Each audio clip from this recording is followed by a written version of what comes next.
universidade. Bom, vamos lá para a primeira pergunta. Eu queria agradecer já o superchat do Fábio Dantas, que diz: PCO me representa, Lula livre, da Silvana Dias Coelho, e a primeira pergunta aqui da Alícia Amiga, que também contribuiu com o superchat. Ela pergunta o seguinte: o que você acha do tal Eduardo Moreira, ex-banqueiro que virou progressista, mas que, na verdade, está sugando tráfego da esquerda para que trouxas comprem seus cursos de R$ 47,00 até R$ 397,00. Até o 247 caiu no conto, ela disse. Eduardo Moreira. Eu não vi nada desse cidadão. Vou dar uma olhada para ver do que se trata. Bom, vamos lá. Próxima pergunta. Próximo superchat. Plínio Aquino Júnior. Ele só diz: eu não pergunto nada, colaboro. Pode perguntar também, mas colaborar é importante. Marcos Aristides, ele faz o seguinte comentário: tem gente na classe média baixa fazendo WhatsApp defendendo guerra Brasil-Venezuela como uma prestação de serviço pelo qual os Estados Unidos nos pagariam uma fortuna. Eita, vai ser difícil debater. Vai esperando. Espera sentado, viu? Sentado na sombra. Quando um país como o Brasil entra em guerra em nome de um país como os Estados Unidos, como aconteceu na Segunda Guerra Mundial, você fica na famosa situação de bucha de canhão. Você lá vai morrer pelo interesse dos outros. Precisa ser muito, mas muito trouxa para fazer um negócio desse. Agradecer aqui o superchat também da Adonise Meirelles, do René da Silva Bastos. Tem uma pergunta aqui. Só uma coisa, a gente deveria pegar o nome de todas as pessoas que estão falando que tem que fazer a guerra. Se começar uma guerra, tem que colocar eles na linha de frente lá, para ver se eles gostam do que vai acontecer. Pergunta: como você vem avaliando as últimas posições das centrais sindicais no sentido de buscarem diálogo com o Bozo? É uma besteira. É uma política totalmente sem pé nem cabeça. Vai dar resultado nenhum.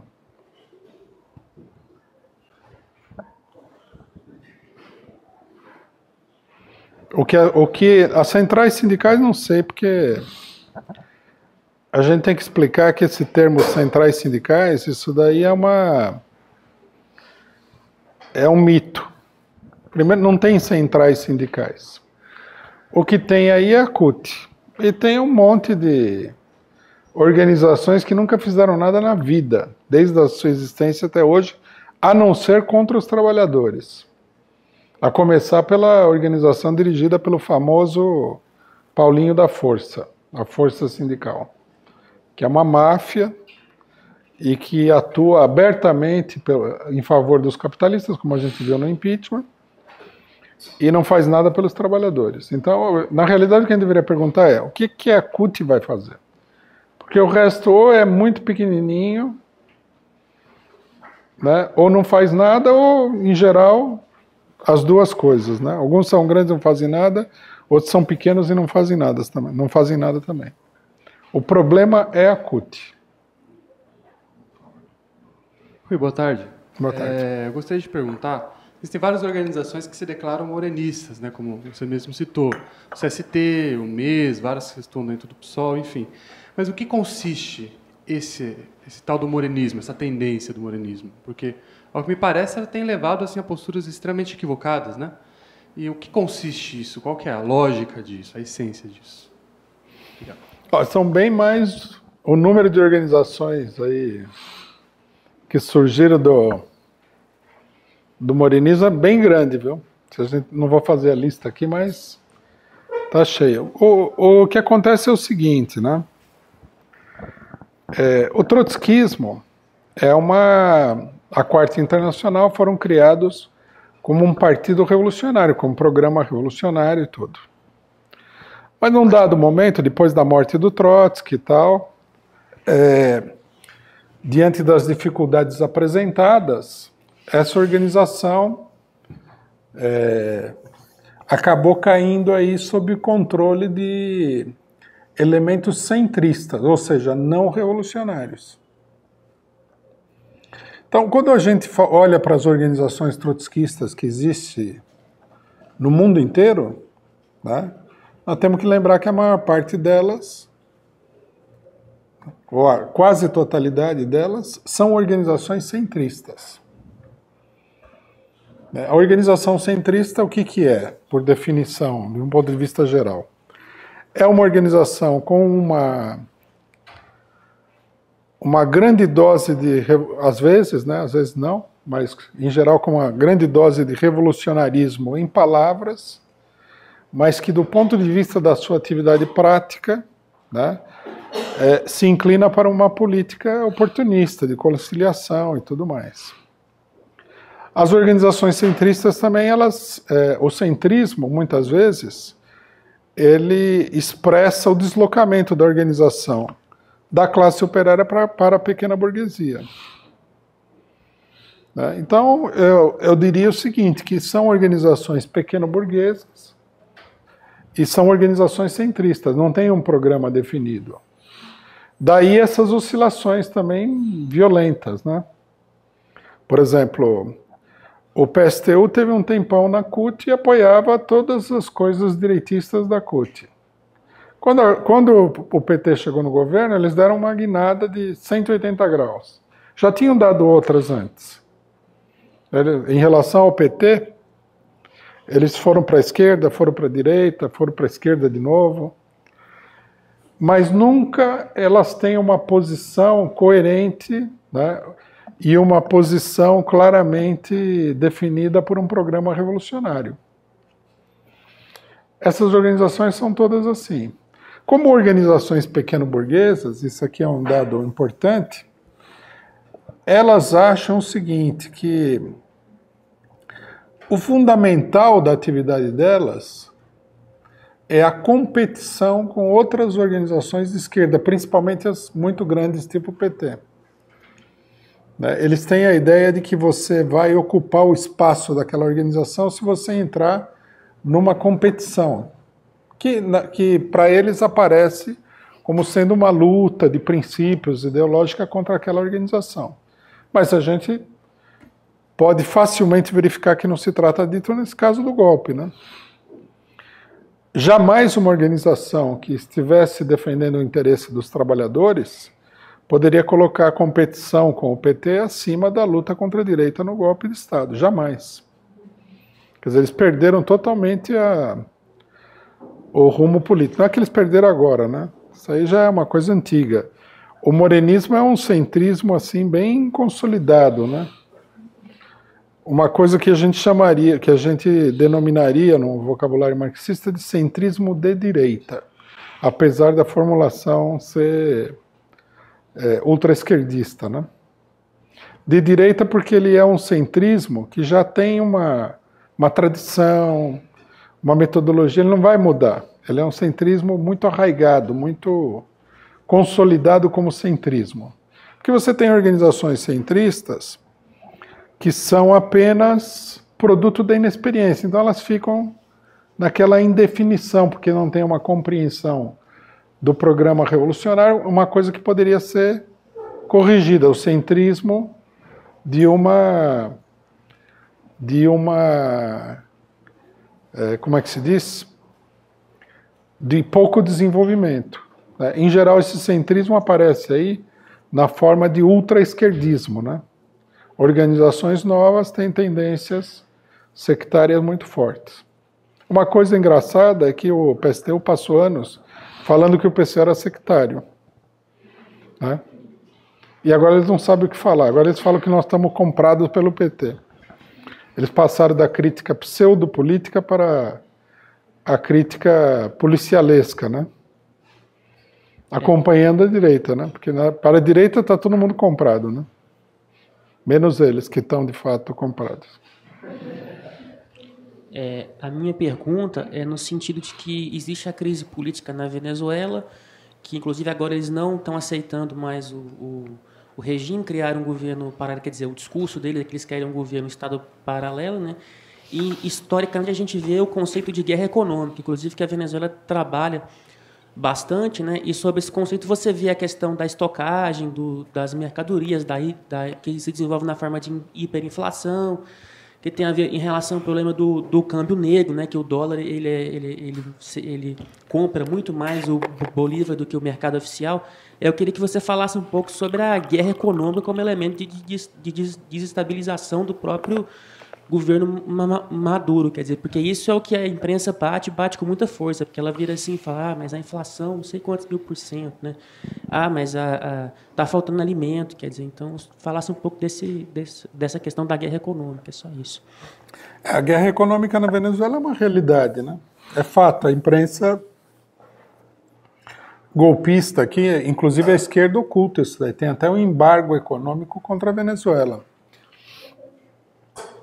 A sabotagem econômica dos capitalistas venezuelanos é muito grande também. Não há muito o que falar, né? É uma política de desestabilização do imperialismo para criar o caos e, no meio do caos, voltar uma parte da população contra o governo, essa coisa toda. É a mesma coisa que eles fizeram no Chile, né? Na época do golpe do Salvador Allende, que é um exemplo meio clássico.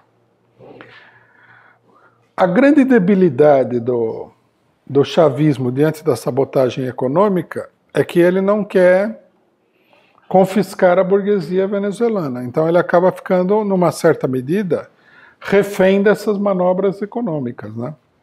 A solução contra a guerra econômica, uma solução para se fortalecer interiormente, é você, vendo que a burguesia está estocando materiais, especulando, etc. e tal, confiscar as empresas. É isso que teria que fazer, né?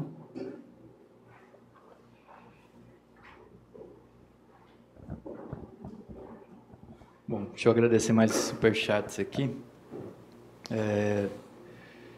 Para aqui postar só tem no Face, muito obrigado. Alexandre Borsato Caruso, também.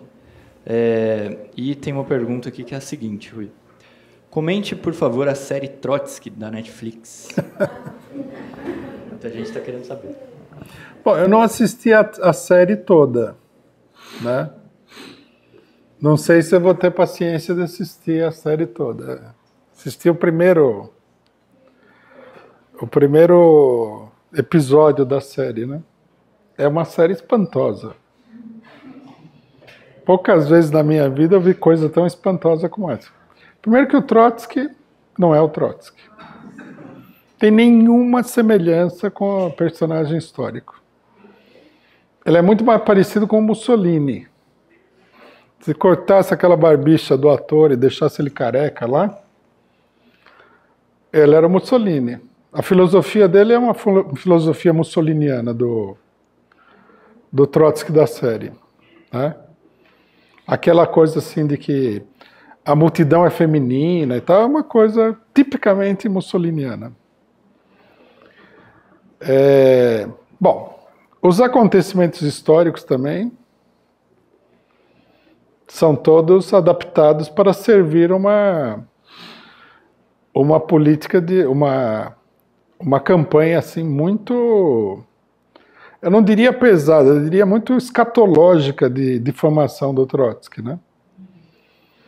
Porque nem o stalinismo da época boa do stalinismo, a difamação era nesse nível aí. Tem momentos que o negócio parece uma comédia, né? Por exemplo, o momento que o Lenin ameaça de matar o Trotsky, jogar ele do alto do telhado e tal, eu olhei e falei, nossa, daqui a pouco vai aparecer aqui o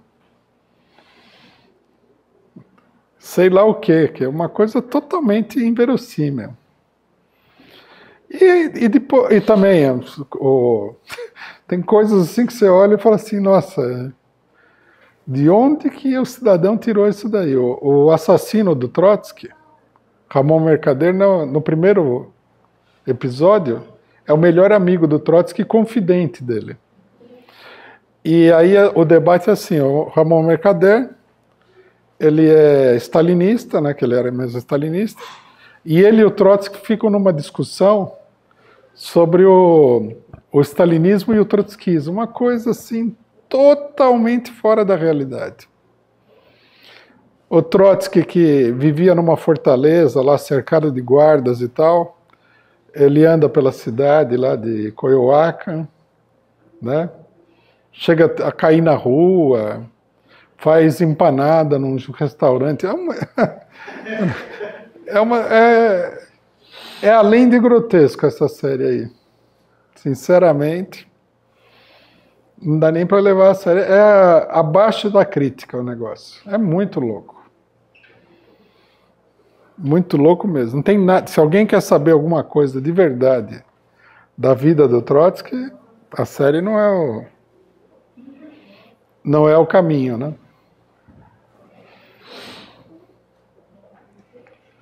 Boa tarde, Rui. Nós vimos nas eleições do Brasil, a ONU exigia a presença do Lula, né, nas eleições. Quer dizer, fez uma exigência, mas foi considerado como observação. O STF ignorou essa posição, jogou no lixo, né, para nós.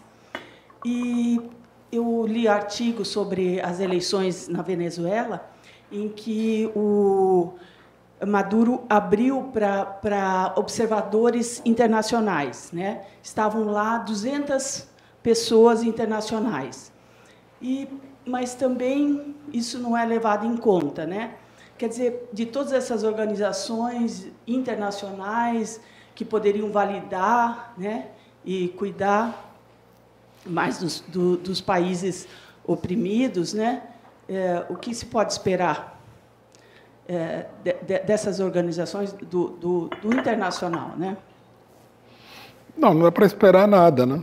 Por exemplo, quando a Comissão de Direitos Humanos da ONU tirou a resolução sobre o Lula, a gente falou, numa certa medida é uma manobra, né? Porque organizações como a ONU têm que dar uma no cravo e outra na ferradura.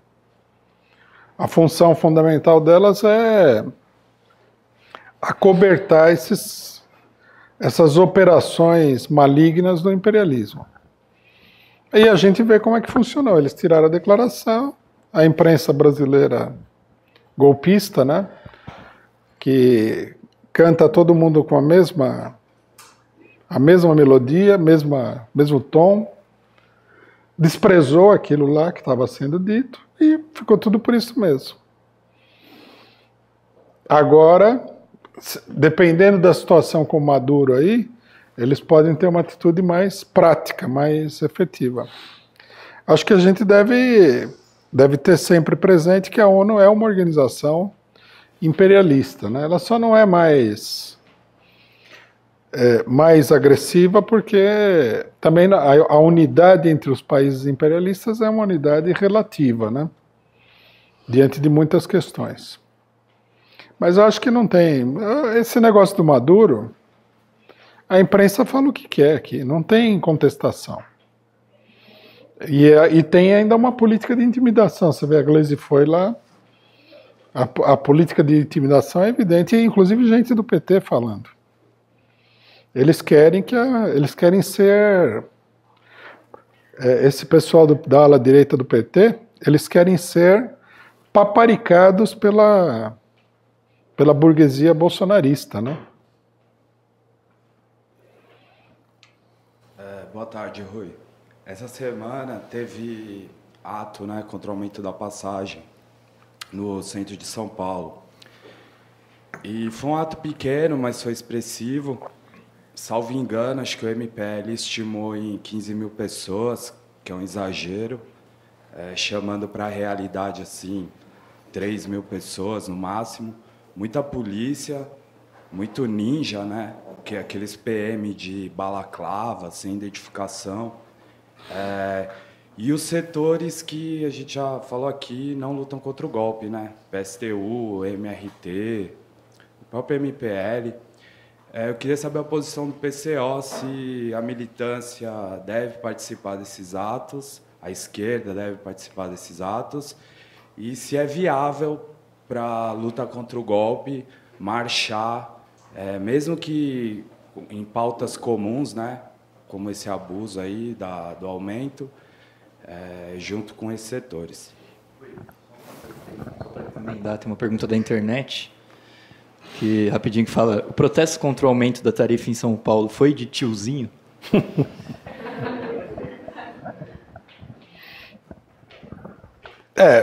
A tendência desse pessoal é fazer protesto de tiozinho. A gente lembra em 2013 que o MPL, o PSTU, eles ficavam de cabelo em pé com os Black Bloc, o pessoal que enfrentava a polícia, né?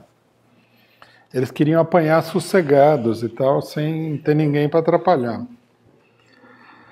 Acho que a tendência deles é o protesto de tiozinho. Agora, uma coisa que é importante nesse movimento é que a reivindicação é perfeitamente uma reivindicação legítima, uma reivindicação popular. Nesse sentido, eu acho que deve-se participar aí. Mas é preciso participar de uma maneira crítica, porque isso daí com esses grupos no comando, isso daí tende a ser um problema. Por exemplo, em 2013, eles vieram com a famosa teoria da mobilização, da organização horizontal. Né? Quer dizer, não tem liderança, não tem carro de som, não tem nada. Num dado momento, a extrema-direita, inclusive com vários elementos policiais, tomou de assalto a manifestação e ninguém queria fazer nada. Bom, se for para fazer isso daí, é um perigo, né? Eu acho que teria que ter a participação de organizações mais consistentes nessa mobilização. Não sei por que o pessoal também se omite, né? Eu acho que deve participar. Eu acho que as organizações do movimento estudantil deveriam participar, até organizações sindicais. É uma reivindicação popular contra o aumento da tarifa, né? Popular e tradicional. E em 2013 deu lugar a uma mobilização grande. O problema foi que, com essas ideias, preconceitos e tal, e métodos organizativos meio esquisitos, abriram o caminho para que a direita tomasse conta da manifestação. Não fosse isso daí, nós teríamos tido naquela época uma crise gigantesca do PSDB em São Paulo. Inclusive a intervenção da direita foi no sentido de salvar o governo do PSDB diante da mobilização. Agora, eu acho que sim, que a política correta é participar, o movimento pode crescer, ele pode ser um ponto de apoio para uma luta geral contra a extrema-direita, o bolsonarismo, tudo. Bom, vamos lá. Agradecer aqui o Rodrigo X486, que diz o seguinte: na minha opinião, não vai acontecer guerra nenhuma, e isso não passa de uma distração. Tirar a atenção dos assuntos de real interesse é crucial. Na Venezuela? Bom, pode não acontecer guerra, mas que querem derrubar o governo Maduro, isso aí não é a menor dúvida. Outro superchat aqui com um comentário. É um superchat da Elis Braga de Jesus, que diz o seguinte: a família Braga de Salvador apoia o PCO e está bem representada na Universidade de Férias. A análise política de Rui é sempre esclarecedora. O PCO é importante para nos mantermos sempre atentos. Muito obrigado. E mais aqui uma pergunta. Rui, por que retirar o camponês da classe revolucionária? A Rússia czarista tinha milhares de camponeses. O pequeno produtor é massa constituída de poder revolucionário. O MST não é burguês. A teoria marxista precisa de renovação. Não. Por que a teoria marxista precisaria de renovação?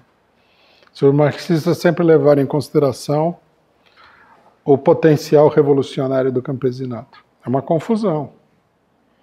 Não é que o campesinato não seja revolucionário, é que ele, do ponto de vista econômico, ele não é socialista. Né? O camponês é o pequeno proprietário. Se ele é proprietário, se a ambição dele é ser proprietário, ele não é socialista. Isso falando de um modo geral, porque dentro da classe camponesa você vai encontrar camadas diversas. Algumas se aproximam muito da classe operária agrária, porque são muito pobres, e outros têm bastante dinheiro. É uma classe social bastante heterogênea, né? E o MST não é um movimento... aí é uma coisa, não dá para a gente se aprofundar nisso, mas o MST não é um movimento camponês no sentido tradicional da palavra. Porque esse é um movimento de trabalhadores sem terra. E muitas das ocupações do MST, elas têm caráter de cooperativa, de exploração comum. Né? Não é que eles ocupam a terra e cada um por si, Deus por todos. Então, o caso do MST é uma mistura de pequeno proprietário com setores já mais proletários, puxando para esse setor mais pobre, mais proletário. Né? Bom, boa tarde, Rui. A minha pergunta volta um pouco no PT e Venezuela, né? Nós tivemos a carta do Lula, né, que frisava o golpe, pedia a manutenção da Gleisi na presidência, né? Uma carta um pouco mais combativa, se comparado com a ala que estava predominando na grande mídia da esquerda, né? Depois disso, uma ausência do PT na posse do Bolsonaro e uma presença do PT na posse do Maduro, né? Temos esperanças de que o PT pode acordar agora, em 2019? É difícil dizer para o PT de conjunto, né? Mas eu acho positivo no que diz respeito, pelo menos, a uma ala do PT, que é uma ala muito importante, que é a ala ligada ao Lula, né? Tem uma posição mais combativa em relação a esses problemas que estão acontecendo. Não está apresentando aquela tendência à integração com o bolsonarismo, né? Eu acho isso daí positivo. Agora, o que vai acontecer em geral com o PT precisa ver, né? O que me parece mais importante é que é preciso acompanhar essa luta e participar. É preciso denunciar essa ala direita. E tudo aquilo que a ala esquerda fizer, que for combativo e tudo mais, deve ser apoiado também. Tem que ter essa posição, porque o que vai acontecer com o PT vai ser importante para todos os setores do movimento operário e da luta contra o golpe, da luta contra o Bolsonaro e tudo mais. Se essa ala direita tomar conta do PT e der a linha, seria extremamente desastroso.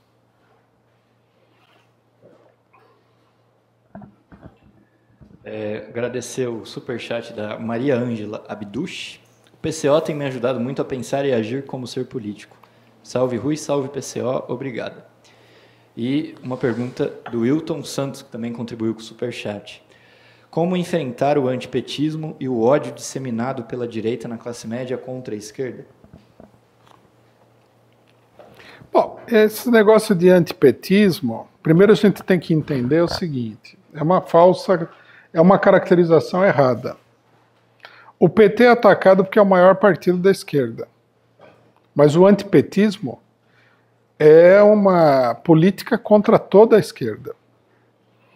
Se o pessoal não percebeu isso aí até hoje, né, é complexo.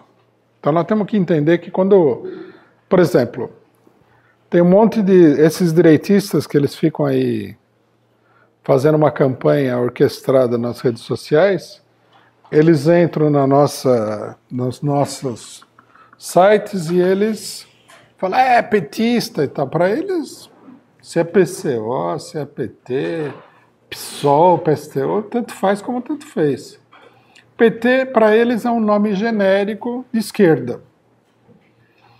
Né? E o Bolsonaro foi claro no discurso de posse dele, vamos acabar com o socialismo no Brasil, né?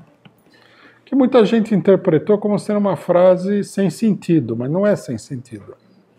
O que ele quer dizer é que ele quer acabar com todo tipo de política social e com as organizações que estão ligadas às políticas sociais, ou seja, à esquerda. Esse negócio de fazer, que muita gente faz a propaganda, não sei se é o caso da pessoa que fez a pergunta, né? Mas muita gente faz a propaganda no sentido de que é como se fosse uma luta entre o PSDB, antes era assim, PSDB e PT. Então alguns falaram, não tem nada com isso, PSDB e PT. Agora o Bolsonaro não é um problema do PT, é um problema da esquerda, né? Agora, como fazer com a classe média? Uma coisa que a gente não vai conseguir fazer é conversar com esse pessoal aí, que está no cúmulo da histeria, e convencer a pessoa de alguma coisa. Isso aí não pode esquecer. Esses setores da classe média, a classe média em geral é instável, né, é politicamente neurótica, está sempre no desespero político, sempre gritando, sempre na histeria. Isso é uma coisa muito tradicional e não é do Brasil e não é de hoje. É uma característica da pequena burguesia de um modo geral. O problema aqui é o seguinte, a única maneira de você promover um deslocamento de amplos setores da classe média para a esquerda é no combate duro contra a direita. Eu acho assim, enquanto a esquerda ficar nessa conversa de paz e amor, né, se bater do lado na sua bochecha direita, você dá a bochecha esquerda para bater também. Enquanto vigorar isso daí, a classe média vai para a direita. A tendência em geral das pessoas em política não é seguir o cidadão que não tem iniciativa, que não tem força, que não faz nada, que apanha, que chora. Tendência é seguir alguém que tem um certo vigor político, né? Então, quer dizer, a esquerda, as organizações do movimento operário têm que manifestar, primeiro, uma política correta, segundo, uma política combativa para poder arrastar esse setor da classe média. Senão, não.